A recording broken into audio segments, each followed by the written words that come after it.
Hello everyone, nubkeks here. Welcome back to Nub Raids, and in today's video, it's going to be the first of 3 videos over the next 3 days. Resetting there to get a provoke set to land, by the way. But first of 3 videos looking at my 3 different keys I did for the Hydra Clash here in week 1 of Hydra Clash, the beta of Hydra Clash, the first ever one. And this is my key on hard difficulty. Now, you might have seen my video, I think yesterday or the day before. I've lost track of all the days. Who even knows anymore? Where we did 1.6 billion damage on hard. That was using Corpulent Cadaver. I did that on a test server. I decided not to do that on the actual live game. It's a whole lot of work to rebuild that stuff.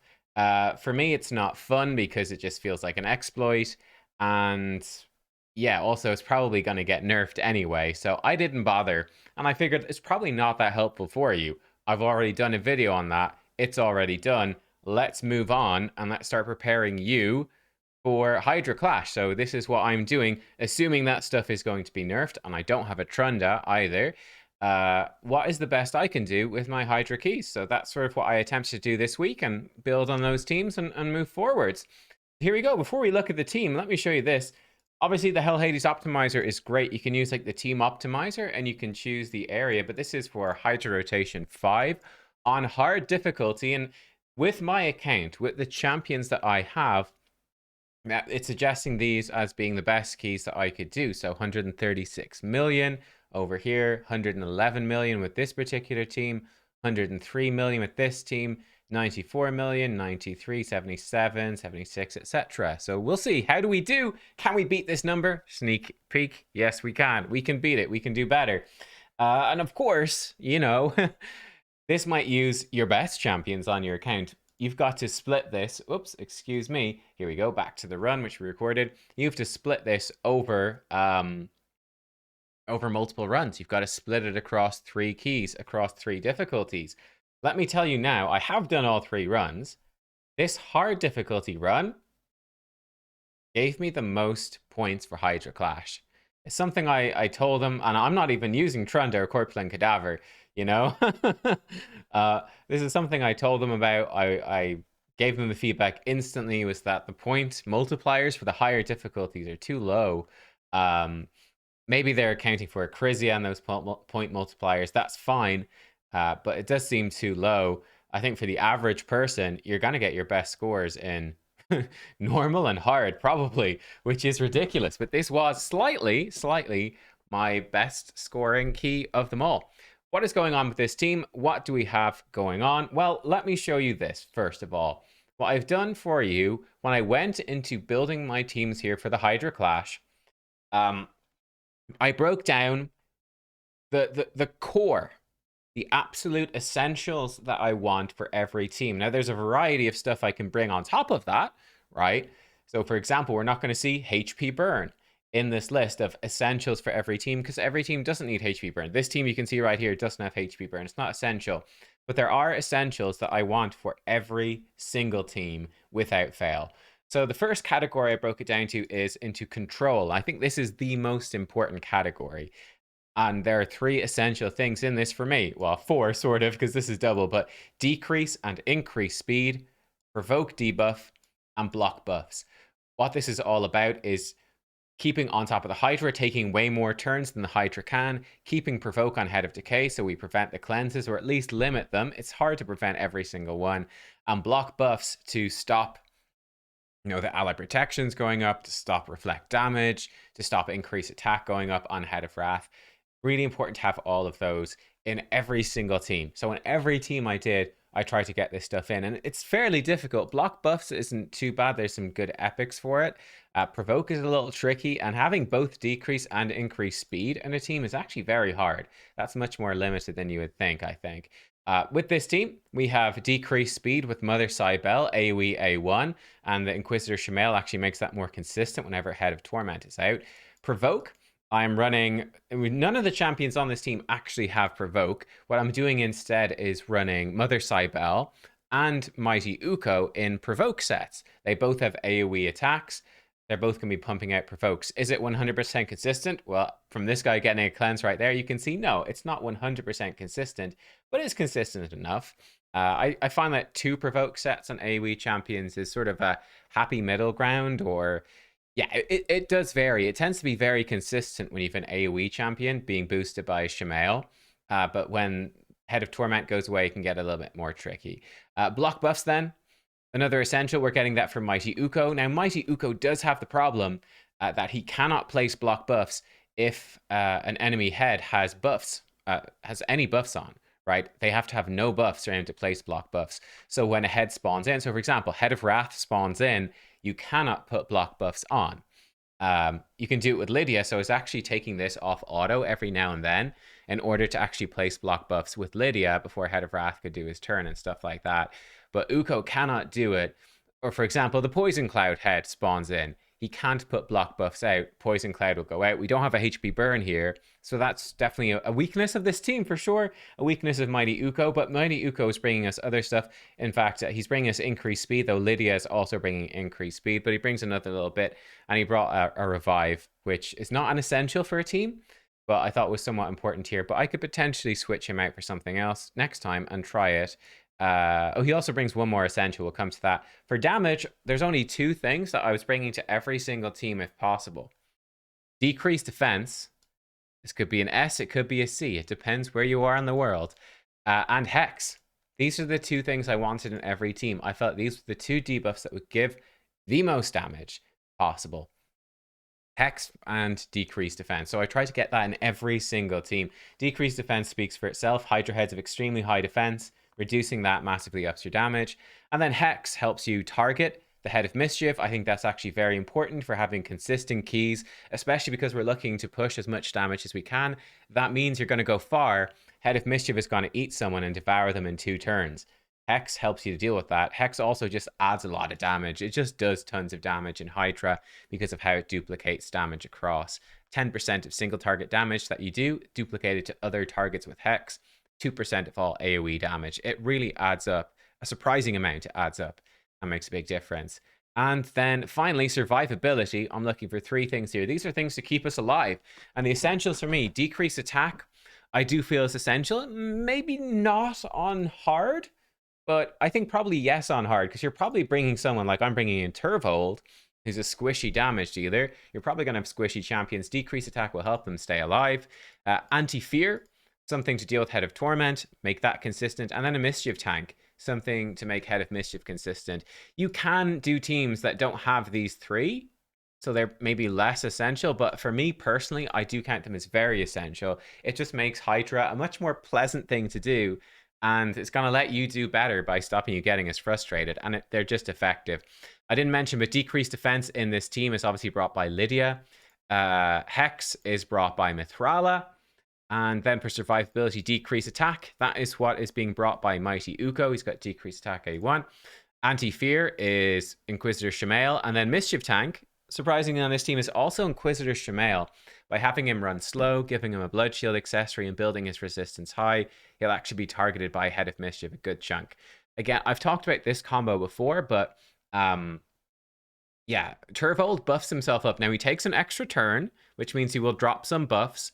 So he's not going to be a mischief target perhaps as badly as some others, but Turvold gives himself increased crit rate, increased attack, increased speed. That's 3 buffs. He is going to be targeted by mischief, significantly so. You need to bring some of those buffs in the team. It's hard to get increased crit rate. We don't have that, but we've got increased attack from Mithrala, so everyone else has that. We've increased speed from Lydia and from Mighty Uko, so everyone has that as well. So Turvold is only 1 buff ahead of where others would be. That will hopefully be cancelled out. You can see right there, you did get stuff stolen. It's not perfect. Hopefully be cancelled out somewhat by the shield on Shamael, though we've shields from Mithrala, which mess that up slightly. So yeah, that's something to watch out for, but his extra turn helps as well, and you get away with it a decent chunk. This is why we've got the revive as well for this particular team. And Mighty Uko is kind of nice too, that he can strip off these buffs if they ever do get spread. I did feel, and you can sort of see, I do feel for hard, it's worth taking a few risks, right? It is worth taking some risks. Mighty Uko is a great champion, but as your only block buff champion, he's kind of dodgy because he can't do it on heads that respawn. That's a big problem. That's a really big problem. But on hard, you can get away with it. It's totally fine. On brutal or nightmare, I don't think so. But on hard, he's totally fine as your solo block buff champion, and that's great. So you can work around things like that. Turvold I have used on brutal before, and he's really good there, exceptionally good there as well. But yeah, I was trying to, again, figure out what's going to work on hard, and then I'll have team still for brutal and have team still for nightmare. This is what I settled on for hard. So there you go. You can sort of see how it works. Let's skip on a bit further. You can see we're approaching the term limit right here. And we're up to 190. So in terms of our goal, we absolutely smashed past it with the best battles in here and the optimizer that have been recorded so far. Obviously, there's plenty that go unrecorded. And I've clicked the wrong thing again. We've done... yeah, we've really exceeded that. We are pushing up to the turn limit. And certainly there becomes a lot of luck can start to kick in at this particular point. I think people got devoured eventually. And yeah, we lost Turvold, I think was the first champion to be devoured, which was a little unlucky. Not totally unprecedented though, because he is the main source of damage. So it's hard to break him free. But if we got past that, we had broken him free, we could have pushed further. I can tell you right now, you can see this key is coming to an end right here.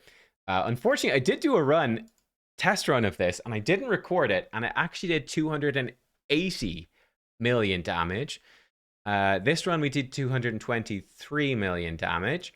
So I think this does have the potential to be around about a 300 million damage team, but it would require pretty good luck, honestly. And here's the thing, you can see it didn't take me 4 minutes. No, this took about an hour. Yeah, over an hour for each particular run. So after, I think, 3 runs or so, I said, you know what, 220 million seems fairly standard for this run. We're just locking it in. You know, you got to call it at some point. You can only do hour-long runs for one of the difficulties. For the 3 you need to do in the week so many times. So we locked it in, and there we go. 223 million damage. That's 447 million clash points. By itself, that is almost enough to secure the... it's almost enough to secure the top chest, right?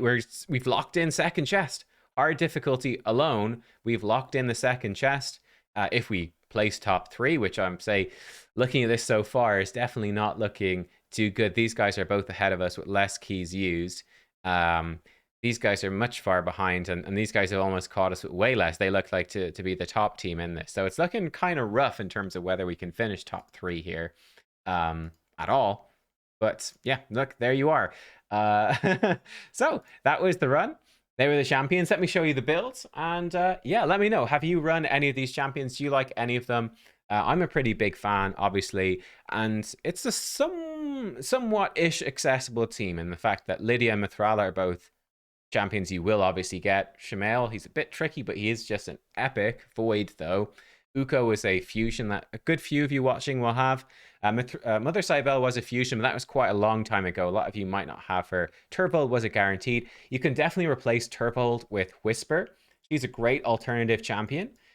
She's not as good, but she's really fantastic. So Whisper, epic Void champion. She gives you a very comparable alternative to Turvold. Again, she takes lots of extra turns, so she will drop defensive buffs, and it is going to be very important to have a reviver, almost definitely with a Whisper in there, but Whisper is a brilliant alternative. And yeah, like I said, that's sort of it. So let me show you the builds of these champions. And yeah, I'll remember, check back tomorrow as well for the next teams. Also, that freaking message in here disappeared. It disappeared, man. That message in the inbox, like the Monkey King was like, I'm coming. He never came. He never appeared. What's up with that? Crazy. Let's look at Mithrala first. I have not rebuilt Mithrala properly for Hydra at this point. She's still in sort of a pseudo build, so she's on my rebuild list. She's in 4-piece Stone Skin for Arena and 2-piece Perception. And her masteries are still sort of arena focused masteries. She's giving her crazy high accuracy. But yeah, so I'm likely to rebuild Mithrala. I use her a bit in arena, but not that much. So I think it's very likely I will rebuild her with like War Master and a bit more damage and stuff like that. So we could crank more out of her. As you can see, she did do the second most damage in the team at almost 50 million, which is lovely. That's almost entirely coming from Hex. So that shows you the power of Hex, right? With especially with Turvold, is a big single target damage dealer. But yeah, she's coming in with stats like this. So again, you could obviously, if you're building her just for Hydra, you could drop the resistance and accuracy way down, crank her crit rate and crit damage up, crank the speed up, maybe crank her HP higher to give your team a better shield and keep it safer if you need that. So there's options there for sure. So that is Mithrala. Next up, we had Mother Cybele. She was in the lead, giving us a speed aura, which is really, really nice. And she was just spamming A1. I turned off her other moves. She just spams A1, which is AoE, gives her turn meter and puts decreased speed. And it just, the damage adds up. Okay, she did 30 million damage in that run. The damage adds up, all those AoE A1s doing War Master. We have her built with a little bit of damage. She is struggling a little bit in terms of sort of the worst provoke set I have, I guess, that I can build. The best of the worst, because we do have provoke sets in the other keys I'm going to show you too. But she's coming in a bit of HP, a bit of defense, 230 speed. We'd love for that to be higher, honestly. 107% crit rate, slightly overcapped. We could change the mastery, but I'm not bothered. The attack mastery does nothing for her anyway. 156% crit damage. So obviously here on hard, once again, we could drop the accuracy and we prefer to crank the speed higher. Maybe crank her HP or her crit damage higher. But hey, it's okay. And her masteries are like this. War Master is really important. Make her more likely then to place the decreased speed. Gonna take Cycle of Magic because why not? I guess she doesn't even use any active abilities. So yeah, there you go. One thing, maybe counterattack accessories would be nice for her too, but I didn't have any particularly handy. I've clicked the wrong thing, so bear with me for a second. Next up is Turvold. Oh, let's find Turvold, one of my favorite champions. I absolutely love him, guaranteed, and I've had so much fun with this champion, and he's so good. And representing here in the Hydra Clash with, what was it? Almost 100 million damage here. Is it as good as Trunda? No, obviously not. And Corpulent Cadaver makes both Trunda and Turvold look like chumps here at the moment. But Turvold, he's fantastic. One of the best damage dealers for hard, in my opinion. Like I said, I've used him on Brutal before. He is in Savage and Cruel.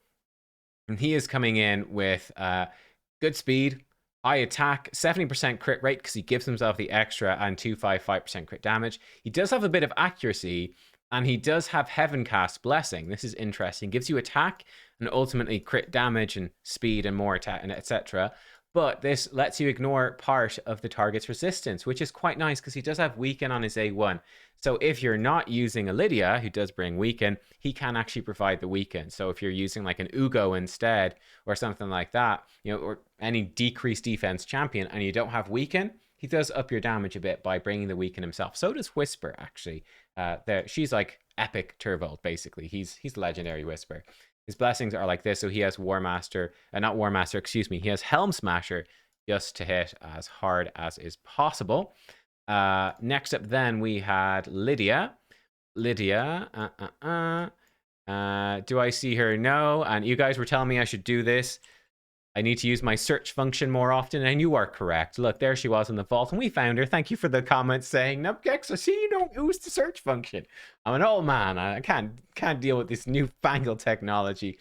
Lydia is coming in. She is in a weird sort of build. She's got perception and accuracy, so she actually has really high resistance and accuracy and speed. I'd say if you're building her just for Hydra, because she counterattacks constantly, you could give her a blood shield accessory and high resistance, and she could work as a bit of a mischief tank. That could be very useful. You could ditch resistance entirely and not give her a blood shield and give her like higher attack, higher crit rate, crit damage. She attacks every single turn. She'll actually do some decent damage. So there's lots of opportunities here. I have not rebuilt her. This is my old Lydia build. So this is one that could definitely be rebuilt. I think the keys are obviously enough accuracy to land the stuff and enough speed to go fast. And then sort of where do you want to take her from there? Do you want to build the damage? Do you want to build her like resistance, mischief tank? There's lots of options. For masteries, she has War Master, extending her buffs and extending her debuffs. That is Lydia. Next up, we had Uko. I think Uko is not in the vault. Let's have a look. Uko, there he is. So Uko's coming in. He's in a bit of an arena build. In fact, he is in an arena build. So he's got high speed and decent accuracy, and he's tanky. And he is in provoke, right, to try land those provokes and perception for more accuracy. He's got double reaction, preferably 3 reaction for arena to help survive, because he's not in stone skin, right? But he is coming in, and with his masteries, as you can see, he is in arena masteries as well with fearsome presence, upping his chance to place provoke and sheep. That is because with decent accuracy, and he does have the sheep blessing, he's just a pain in the butt in arena. I do use him for tag arena. I use him sometimes in like live arena. So yeah, he's in an arena build. If you were going purely for Hydra, it's not the worst thing, honestly. If you're going purely arena, you might go stun set. It'd be a bit better, perhaps, than provoke set, but provoke's pretty good. If you're going for pure PvE, War Master would probably be the way to go. He's got all these AoE attacks. It's going to add some nice extra damage. But Fearsome Presence isn't the worst. It makes the provoke a little bit likelier. So that's kind of nice with that provoke set to get a little bit more consistency, and then making his debuffs last longer and upping his chance to place that decrease attack. So that's Mighty Uko for you. And then I think we just have one more champion we do, which is Inquisitor Shamael. And which one did I use? Oh no, I've got 3. I think I used number 3 for this team. I think. No, I think I definitely didn't. I think I used number 2. I think this is actually Shamael number 2 is in this team.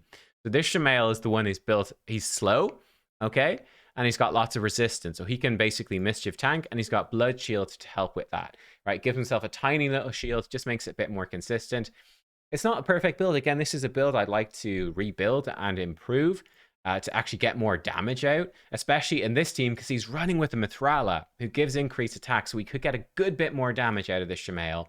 So I'd love to rebuild him with higher attack, higher crit rate, higher crit damage to crank more out of that. So that's something to revisit at some point. Right now, he's just sort of slow mischief tank and he's there. And for his masteries, a bit like this. Again, I think I'd probably switch him over into Giant Slayer just for more damage. Rebuilding all my Shamaels is something I'm looking to do, but this is what I ran him with. It is with War Master. It's what I ran him with here in week 1. He does not have any blessings. In terms of the blessings, we did have 2 brimstones in there, which I think is pretty good. They're going to be random, but they do add a lot of nice damage in. Ideally, I suppose Uko would have cruelty to reduce their defense, or Lydia, or someone would have cruelty to reduce their defense. We don't have that. Probably Mother Cybele would be the perfect carrier, I guess. Or Uko. I think he does damage on attack, so it would scale up a bit. Or Lydia scales with attack. I don't know. Look, someone with cruelty would be nice. We don't have it. That would up the damage a little bit. Maybe someone making our aura stronger for a bit more speed, but it's not crucial. But yeah, there you are. That is 223.97 million damage on Hydra Hard, and that's 447.95 million clash points in the bag. Hope you guys enjoyed, found it helpful. Come back tomorrow to see Brutal, and then the day after to see Nightmare. I'll see you all then. Goodbye.